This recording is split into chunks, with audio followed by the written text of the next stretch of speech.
पांडुव्याधी. पांडुव्याधीमध्ये सर्वात आधी आपण बघणार आहे हेतू. हेतूमध्ये पित्तजहार. पित्तजहारमध्ये काय काय येतं? अतिउष्ण, अतितीक्ष्ण, मद्यसेवन, क्षार आम्ल लवण रसांचे पदार्थ सेवन करणे. आणि दुसरं म्हणजे वातज विहार. वातज विहारमध्ये अतिव्यायाम, अतिमैथून, वेगविधारण, वमनाचा मिथ्यायोग. वाताचा मानसिक, तर त्यामध्ये काम, चिंता, भय, क्रोध असं येतं.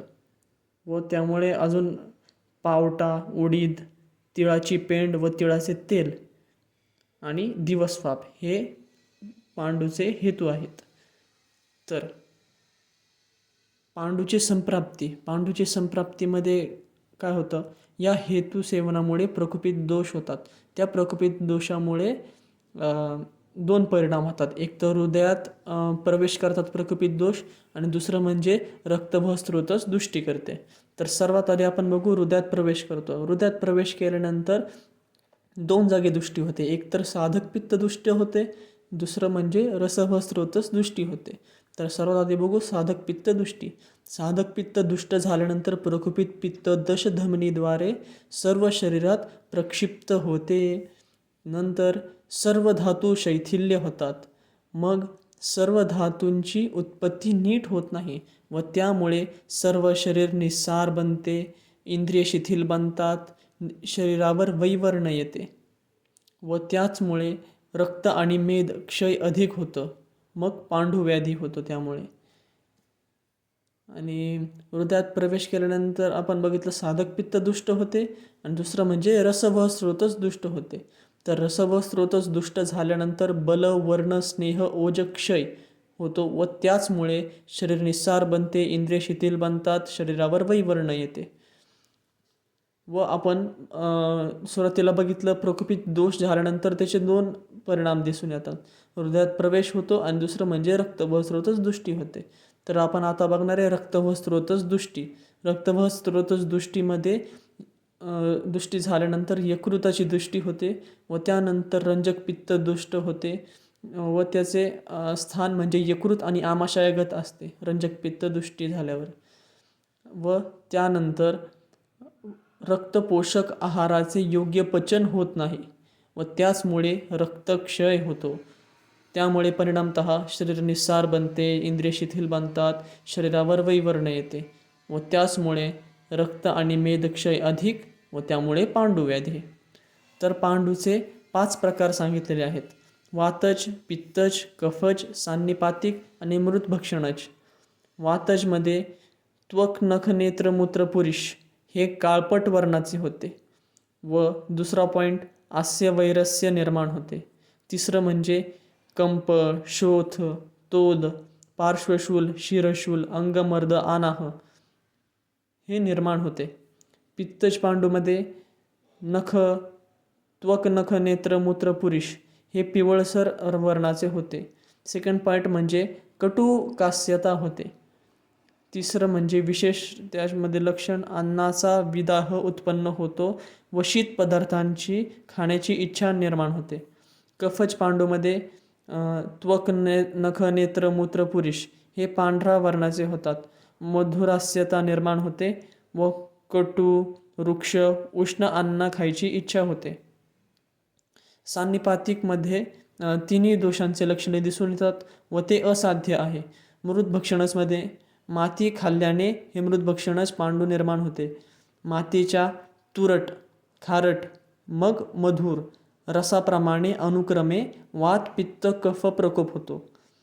तिसरं म्हणजे माती खाल्ल्यामुळे अधिक वृक्षता शरीरात निर्माण होते व त्यामुळे श्रोतावरोध निर्माण होतो.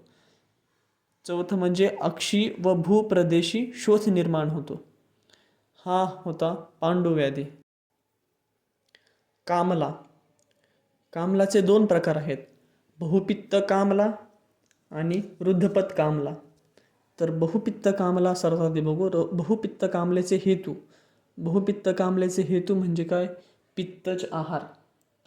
पित्तज आहारमध्ये पित्तकर वाढवणारे आहार विहार, जेणेकरून तीक्ष्ण व उष्ण गुण वाढवणारे आहार जर ग्रहण केले तर बहुपित्त कामला उत्पन्न होतो. व विहारमध्ये काय काय येईल? आतपसेवन, अति आतपसेवन, अग्निसेवन, हे झालं बहुपित्त कामलेचे हेतू. तर बहुपित्त कामलेची संप्राप्ती आपण बघू. बहुपित्त कामलामध्ये पित्तकर आहार विहारामुळे उष्ण तीक्ष्ण गुण अधिक वाढतात व त्याचमुळे पित्त प्रकोप होतो. त्या पित्त प्रकोपामुळे रक्त व मांस यांचा विदाह निर्माण होतो. यकृतात पित्ताचे अधिक उदिरण वाढते व त्याचमुळे नंतर पित्ताचे विमार्ग गमन होते व सर्व शरीर संचार होतो.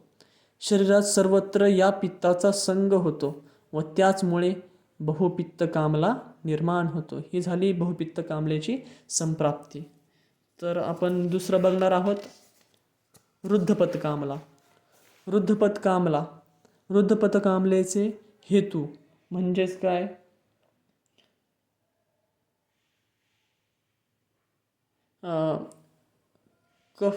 कफज आहार म्हणजे काय?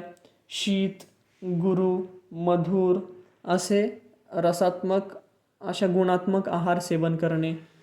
व वातज विहारामध्ये अतिव्यायाम, वेगविधारण आणि वृक्ष अन्न सेवन करणे हे रुद्धपत कामलेचे हेतू आहेत. रुद्धपत कामलेची संप्राप्ती. तर ह्या सर्व हेतू सेवनामुळे वात आणि कफ हा प्रकोप होतो. वात आणि कफाचा प्रकोप होतो.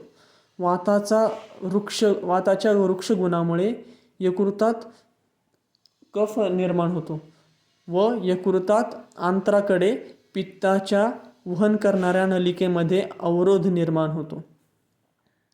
पित्त कोष्ठात येत नाही व त्याचमुळे परिणामतः दोन आपल्याला परिणाम दिसून येतात. पहिलं म्हणजे यकृतात पित्ताचे प्रमाण वाढते व त्याचमुळे वायूमुळे पित्ताचे विमार्ग गमन होते व नंतर रक्त वाहिन्यांद्वारे सर्वत्र संचार होतो व नंतर कोष्ठाशिवाय अन्यत्र पित्तसंग होतो व त्यामुळे नख, नेत्र, त्वचा, मूत्र हे सर्व पीतवर्णाचे होतात व त्यामुळे रुद्धपत कामला निर्माण होतो. तर पित्त कोष्ठात येत नाही व त्याचमुळे आपल्याला दुसरा परिणाम दिसून येतो, तो म्हणजे तिलपिष्टनिभम मलप्रवृत्ती व त्यामुळे रुद्धपत कामला हा निर्माण होतो. हे झाले रुद्धपत कामलेची संप्राप्ती. तर कामलेचे अजून 3 प्रकार सांगितलेले आहेत. एक म्हणजे कुंभक कामला हे बहुपित्त कामलेचाच एक प्रकार आहे. ते कष्टसाध्य आहे. पुरुष मूत्र नेत्र हे पीत किंवा कृष्ण वर्णाचे होते. सर्वांग शोथ निर्माण होतो. चक्रदत्तांनी कुंभ म्हणजेच कोष्ठ असे सांगितले आहे. हलिमक हा सुद्धा एक महाकष्टसाध्य किंवा असाध्य व्याधी सांगितलेला आहे चरकांनी. त्यामध्ये स्त्रीषु अहर्षणम, मैथुनाची इच्छा नसणे, बलक्षय उत्साह नष्ट होणे असे आपल्याला रूपे दिसून येतात. शरीर वर्ण पांडुपीत श्याव हरित वर्णाचे होते. त्यात मंदज्वर, अरुची, भ्रम, तृष्णा असे दिसून येते. व तिसरा प्रकार म्हणजे पानकी हे एक कष्टसाध्य व्याधी आहे. तो एक रुद्धपत कामलेचाच प्रकार आहे. सर्व शरीर पीतवर्ण होते परंतु पांडू नेत्र असते. ज्वर आणि द्रवमल प्रवृत्ती ही पानकीमध्ये दिसून येते. हा झाला कामला. तर रक्तपित्ताचे हेतूमध्ये काय असतं? पित्तज आहारामध्ये उष्ण, तीक्ष्ण, कटू, विदाही, द्रव, आम्ल, क्षार असे अन्नपदार्थ सेवन करणे. पित्तज विहारमध्ये आतपसेवन, अग्निसेवन व काही पदार्थ म्हणजेच पावटा, उडीद, हुलगे, दही, आम्लकांजी, मुळा, मोहरी, लसूण, करंज, शिगरू, पुदिना, डुक्कर, म्हैस व मासे यांचे मांस खाणे हे रक्तपित्ताचे हेतू आहेत. तर रक्तपित्तामध्ये नक्की होतं काय? ह्या सर्व हेतू सेवनामुळे उष्ण तीक्ष्ण गुणाने पित्त प्रकोप होतो व त्यामुळे परिणामतः दोन आपल्याला परिणाम दिसून येतात. सर्वात पहिलं म्हणजे शरीरातील धातूंचे स्वेदन आणि दुसरं म्हणजे यकृत प्लीहा यामध्ये पित्ताचा प्रकोप होतो. तर सर्वात आधी बघू, शरीरातील धातूंचे स्वेदन झाल्यामुळे धातूंचे क्षरण होते. धातूंचे क्षरण म्हणजे काय? धातूंच्या ठिकाणी असणारा द्रवांश बाहेर पडतो व त्यामुळे पित्ताचे प्रमाण वाढते. वाढलेले पित्त रक्तात मिसळते व रक्ताचे प्रमाण वाढते व त्यामुळे रक्त दुष्ट होते. आता रक्त दुष्ट कसं होते ते नंतर पुढं सांगूच. त्यानंतर आपण दुसरं परिणाम बघितला, यकृत प्लीहा यामध्ये प्रकुपित पित्त हे प्रकुपित होते व त्यामुळे द्रव, अभिसंधी, गुरु अशा आम समान गुणांनी रक्त व स्रोतस अवरुद्ध होते व त्यामुळे रक्तदुष्टी अधिक होते व त्यामुळे रक्तदुष्ट होते. तर रक्तदुष्ट नक्की कसं होते? त्यामध्ये काय होते ते आपण बघू. प्रकुपित पित्ताचे लघु, विस्त्र, सरगुण रक्तात येते व रक्ताचे गंध वर्णादी गुण पित्तात येते. म्हणजे ह्यामध्ये पित्त पण प्रकुपित होतं आहे आणि रक्त देखील प्रकुपित होतं आहे. पित्त व रक्त दूषित होते व समूर्छना घडते. त्यामुळे रक्तवाहिन्यांवर दाब येतो, रक्तवाहिन्या क्षतग्रस्त होतात. मग त्याचमुळे रक्तवाहिन्या क्षतग्रस्त झाल्यामुळे रक्तस्राव निर्माण होतो. तर ते रक्तस्राव 3 प्रकारे होते. त्यातलं पहिलं म्हणजे कफानुबंध रक्तस्राव. त्यामध्ये नाक, कान, डोळे, तोंड यातून रक्तस्राव होतो व तो असतो ऊर्ध्वक रक्तपित्त. दुसरं म्हणजे वातानुबंध रक्तस्राव. तर त्यामध्ये गुद, मूत्र, योनी यातून रक्तस्राव होतो, तो असतो अधोग रक्तपित्त. व तिसरं म्हणजे स्त्रोतरोध अधिक. यामध्ये 3ही दोष प्रकोप होतो. त्यात रक्तपित्ताची तिर्यक गती होते. त्यात दिसून येते की त्वचेमध्ये संचिती दिसून येते आपल्याला. रोमरंध्रातून रक्तस्राव हे मेन आपल्याला दिसून येते आणि त्यालाच काय म्हणतात? तिर्यक रक्तपित्त.